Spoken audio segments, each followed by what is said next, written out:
I was born in Pulborough, mainly because my mother lost her baby at Southlands previously, and so she went to her sister in Pulborough. They were one of 9 children from Amberley, and she actually had me at her house in the Moat, Pulborough. Oh. So I was up mainly for holidays with my plenty of other cousins, with all those children, and we used to roam around the fields and down on what's now the sports field, which of course and didn't have any houses whatsoever around that area.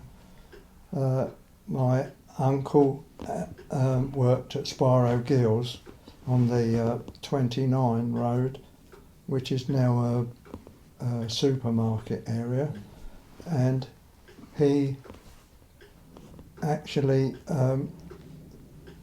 got his son into there, my cousin Alan, and he was an excellent welder. So they used to do a lot of work for circular welding equipment, cylinders that were difficult to weld in stainless steel for bottling plants and petrol stations and things. And what about the downs? Do you remember going up onto the downs when you were a child? Very much so. Mainly with our children, as opposed to from a Pulborough aspect. But I remember the very, very hard winter at Pulborough, because we could go and skate on what I presumed was the Moat, because it was a pond area, and the circular of council houses was a moat, called the Moat. And Would that have been 1947? Well, it was during the war for holidays, 38, yes, around the middle of the 40s. And it was nice really to get away from the war regime that we had here. Walking home from school here, I remember bomb craters and the milkman's horse having to go up on the pavement to get round them and things like that. But at Pulborough it was much quieter, and it was peculiar to see the buffs coming down to get us, because they only had slits for the headlights during the war. So it was almost with my brother, it was the first one to spot the headlights. Generally, the other thing I remember about living in the kitchen of 19 the Moat was power cuts, of course. Being out in the sticks more, that electricity went off regularly, and then you had to get a Primus stove out, pump it up, and Auntie had to try and cook a dinner. Although she had the range that she could use, and that had to be cleaned, blacked, and everything else as normal every morning virtually, or at least once a week. So the village hall used to have every Saturday a film show, similar to what you were saying just about now, with all the people coming out of the old factories and things. And we used to see a very good show. You know, I remember lots of the films and the songs from that day. Going down into the village to get the bread as well. Lovely loaves, although of course it was wartime, so they didn't compare the whiteness at all with what we do today. They were very much gritty and chaffy as regards texture. Josh Gifford used to have a riding stables or something round the corner, isn't he? And going for a swim, we used to have to walk from the Moat along a trackway with lovely views of the South Downs, across past the church, and onto a path that went round the railway station and under the railway bridge and across where the old Roman bridge used to be, the other side on the west side of the railway. But that was market day, and the whole of the area south of the station was full of cattle to be sold. And the bull got out one day, of course, and we scarpered. Didn't want to know about him.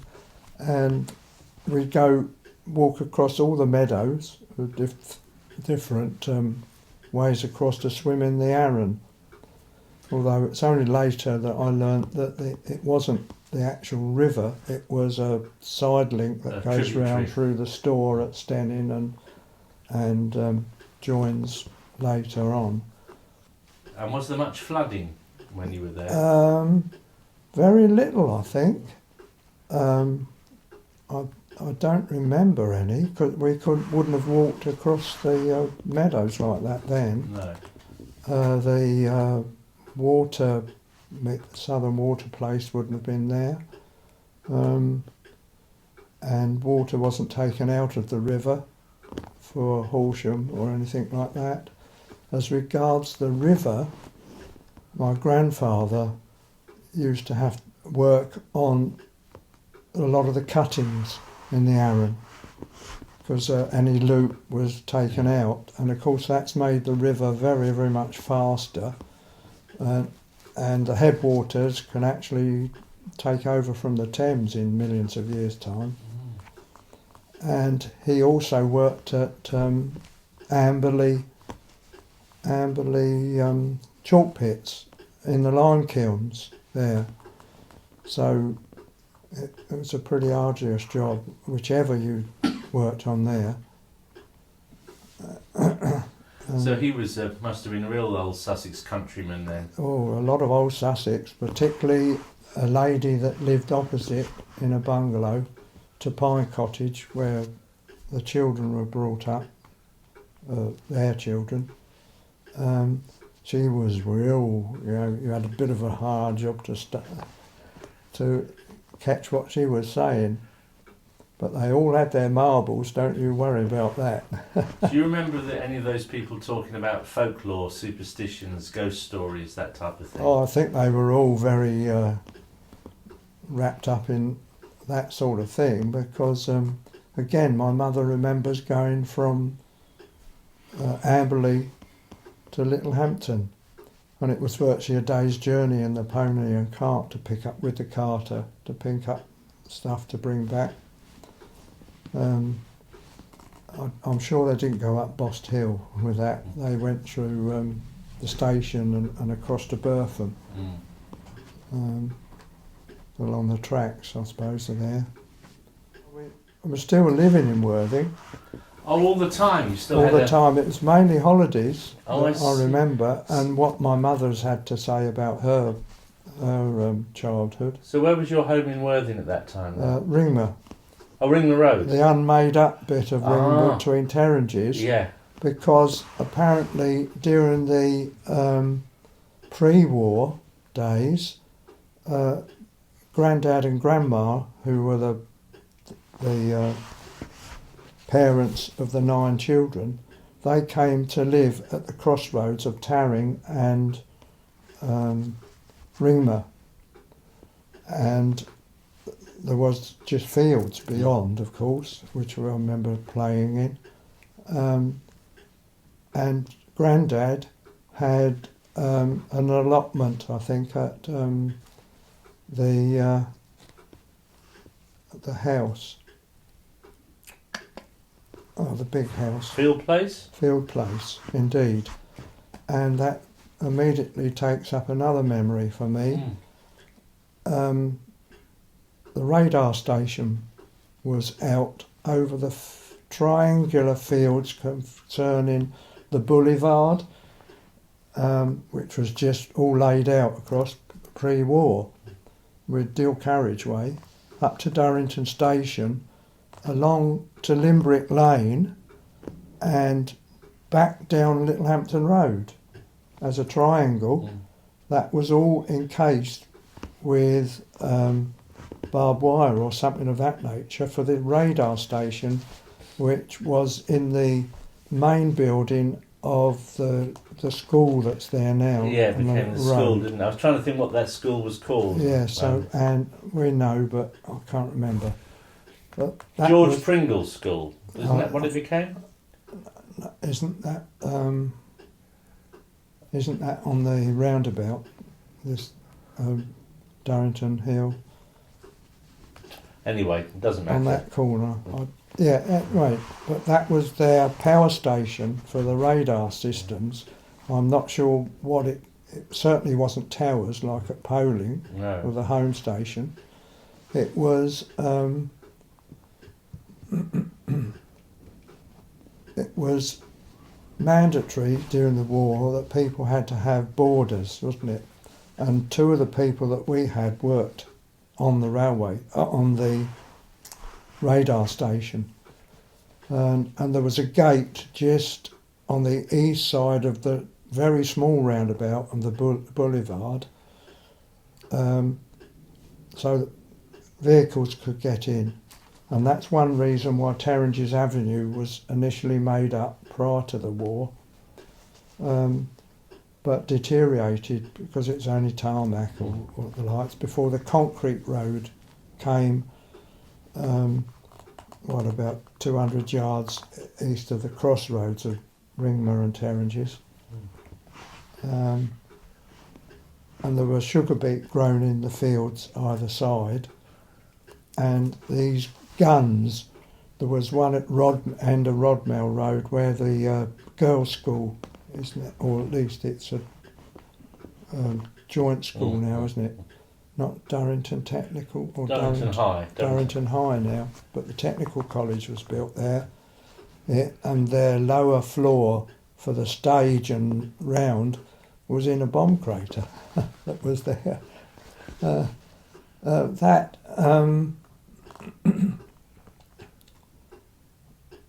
The gun, there was an ACAC gun in there with WAFs. No, not Army's ones. RACs. No, that's not right. WRAC, Women's Royal Artillery Corps. Yeah, right. And then on the other side, not far away from the house we mentioned just now, I've forgotten, of the road, in the middle of that field where Strathmore Road is now, around there was an even bigger gun because we used to see the concreted foundations for it that were full of, well, not far off, full of water. And I remember that going off one night because under the Anderson shelter, I jumped like that and bashed my head against the grating. So that's encased in my I'm sure memory. it is. I'm sure it wasn't very many times. I think the ACAC went off a lot. And of course at D-Day we had nothing but noise from the tanks going along Little Hampton Road and the lights. They're amazing. Yeah. Amazing.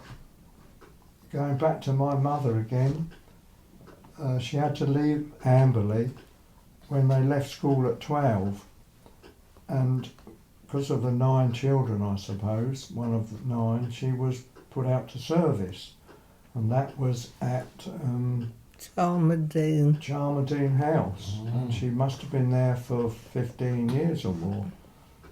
As a result, she had on a half-day visit, a half-day off from duties, she went to 81 Newland Road and with I think it was an aunt of one of my grandma's sisters, and that's where us boys used to then go into the park at Homefield to play. But I do remember going into, say, Beach House Park or the likes via what the council had was their gardening unit, and you had to go through a little wicker gate to keep their crops where they were growing flowers to put out in the It was the corporation in the nursery, town. wasn't it? Yeah, it was corporation. Now, we used to walk through there to go to the town to get to Beach House. So the road that comes off of, is it Homefield Road that comes off of Newland Road. Newland down and round to Lyndhurst. Lyndhurst. I was going to say that, but I thought it sounded wrong.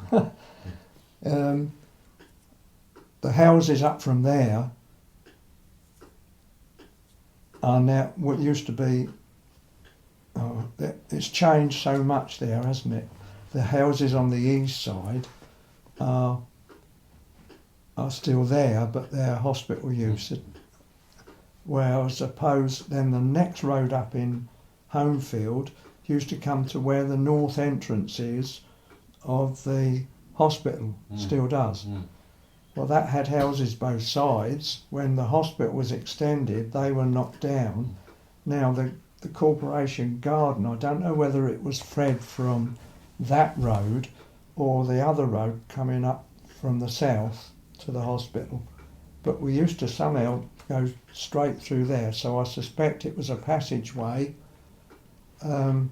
into near where the hospital entrance is now. And there were large glass houses, greenhouses, weren't there? I don't remember, because it was still very treed, and lots of trees around. What, more than now? Yes, I think so, where the hospital was. Yes, but the flowers grew very well in the thing, so we went down a grass path to get out the other end, where I suppose the council took most of their produce out for planting in the town. And I certainly don't remember going into Homefield Park Road or virtually straight into the Beach House Park down that other road. But I do remember being in St John Ambulance Brigade Band, who had one, and we used to do all the marches from George V Avenue down into the town and finish up with a fair or something or whatever in Homefield Park. And the band, particularly on the bonfire ones where it was night time, we'd finish up going through Homefield Park and the instruments gradually deteriorated because they didn't have battery lights on them No. for reading the music. And we finished up ploughing across into the bushes one day. That was a little peculiar. So was Bonfire Night an important night in Worthing then? Was it well celebrated? Yes, but I remember really having them closer to home as bonfires that as kids we built, because there was quite a lot of spare land around that you could build them on, and then having people, gangs from the other place come in and either setting them alight early or raiding them for their materials. Worse than birds nesting it. Which was the Sidney Water Centre. Well, that as a school was used when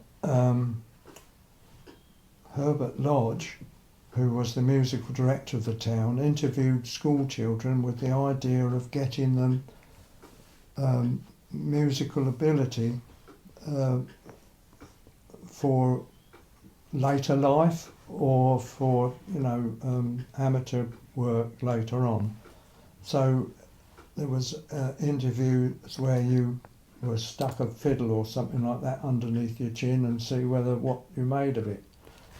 Well, my father knew Bertie Lodge, as he called him, because he played in the municipal orchestra as soon as he was down here. In fact, he organised a few things for the Canadians, I think, that were here during the war.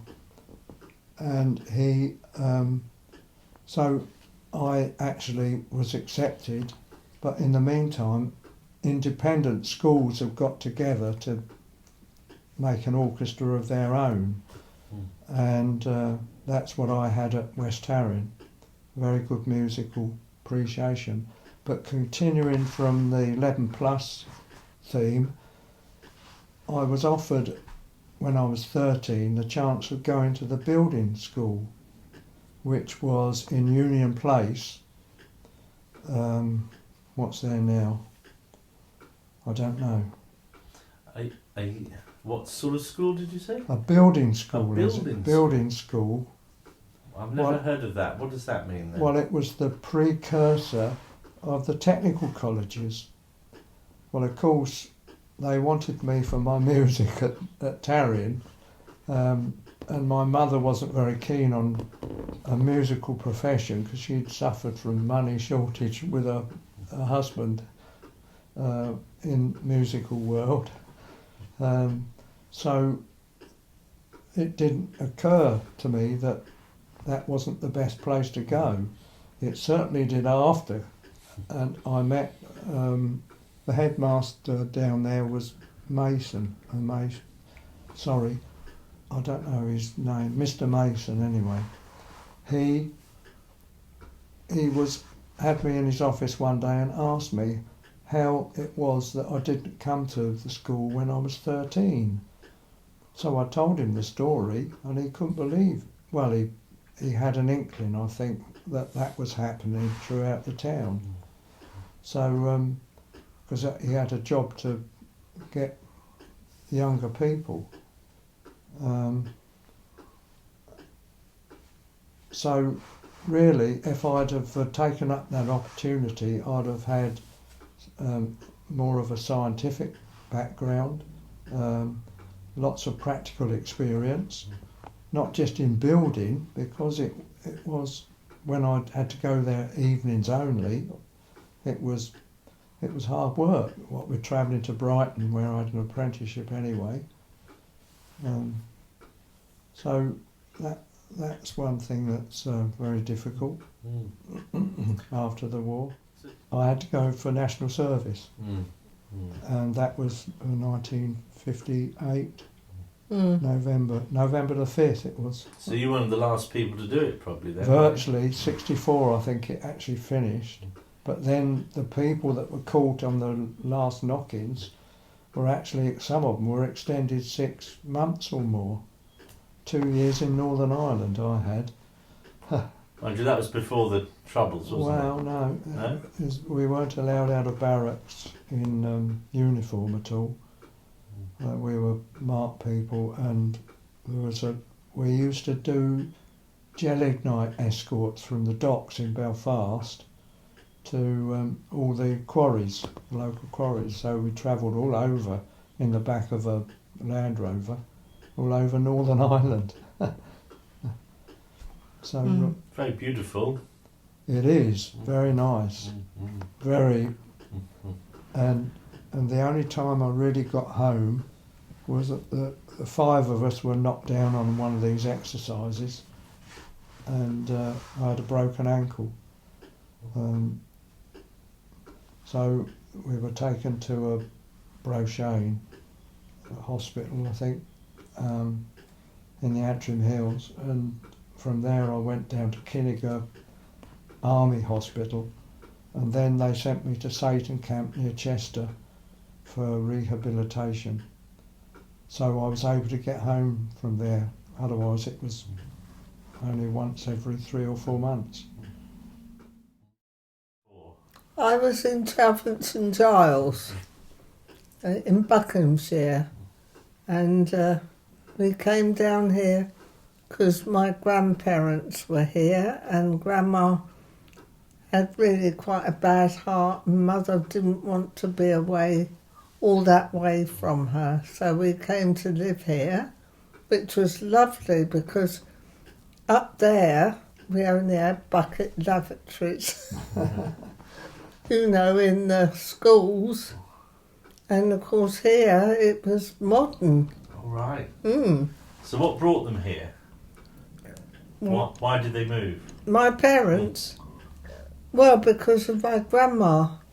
She had a bad heart. Oh, that was the reason. Yes. Right. So we came here, and also Mother was a teacher, and she thought the schooling would be better than country, which it was. Which it was. And I learnt music. And of course she sent me for piano lessons and things. I liked it very much. And where were you living when you were first here? Broadwater Way. Oh, yeah. We could only have what was given to us. We bought it, but we couldn't. We had to just have what was, Available. Yes. And what would you say were the major differences of the Worthing then compared to the Worthing now? Oh. Well, of course the streets were, you could play and do all sorts of things and not be afraid of traffic. Very little traffic. Yes, and my friends that lived along the road, we played in the road. So they were one of 6, and Mother used to look after them when the next baby was coming. But it was very nice. And so, going to Homefield Park then, what are your childhood memories of Homefield Park? Well, I was at Worthing Secondary School because I could do my music there. And we used to have to go down there to do our netball or any of our... Sport. Yes, we used to have to undress down there and it was cold. So your school was in Sussex Road? Yes, it was up there then, and then they moved to Rodmill. Of course, the park was much larger then, wasn't it? Yes, So they took some off it, didn't they? for the hospital. Yes. So do you remember what was there? The park that they built the hospital on? Yes, there were tennis courts because we used to play tennis on them along there. And there was a pavilion, I believe. Yes, that's where we undressed. And a bowling green, I think. Yes, but I didn't do so much of that really No. because No. I was musical. But did you play in the park as children outside of school time? Not really. No. No, because one came home and played with your friends there. Oh, yes. I used to walk with my father every Sunday through there and walk up the rockery, the circular rockery that was there. And then we'd go on through Beach House Park. Yes. To the Going front north, and yes. then walk home again. But Yes, Nancy Price had in that rockery island a circular bit not far off of the main road on the south, water place for the pigeons, because she was very aware that the pigeons had carried messages from the troops in both wars back to England. And she also had one up at West Way, up at the top of the hill, not far from the windmill. That, She was quite a character, wasn't she? yes, Yes, she she was. was. Did you know her? Did you? I remember her coming along Rowlands Road where I worked. She was quite a character then, and elderly.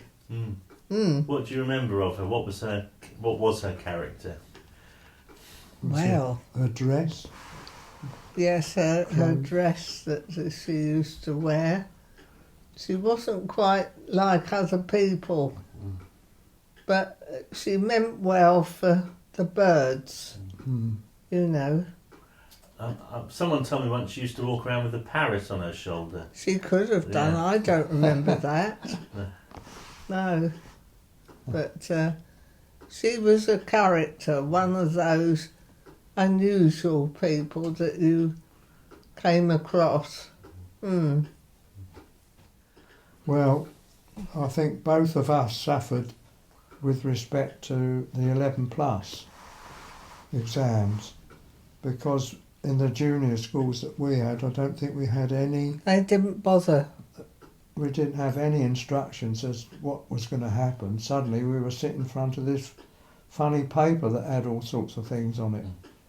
So we were sort of cut out of what would be a lot of hard work to try and get qualifications and that in future life. But still, we did all right Yes, because I had the music, you see. yeah, and I was musical as well, and that's how we come to meet. We Oh. met at school. Yeah. Which school was that? Well, Anne was at Sussex Road, and they used to have Concerts. you had lessons there as a group, and the boys' school, which became West Tarrion Boys' School. I did used to teach little ones. My teacher believed in that you taught the young ones, and I did. But mainly I played, Mm. and in the orchestra that Roy talking about, Yeah. well, we got together in the Yes. schools. Yes, they had each end of year, they had a get together to play different things, and I remember seeing Anne, 12ish. But I had long hair, plaits. Yeah. And later we met at the local orchestras, because there were quite a few local orchestras. Goring Hall used to meet at the Molson Hall, which is now it was still the Conservative place over in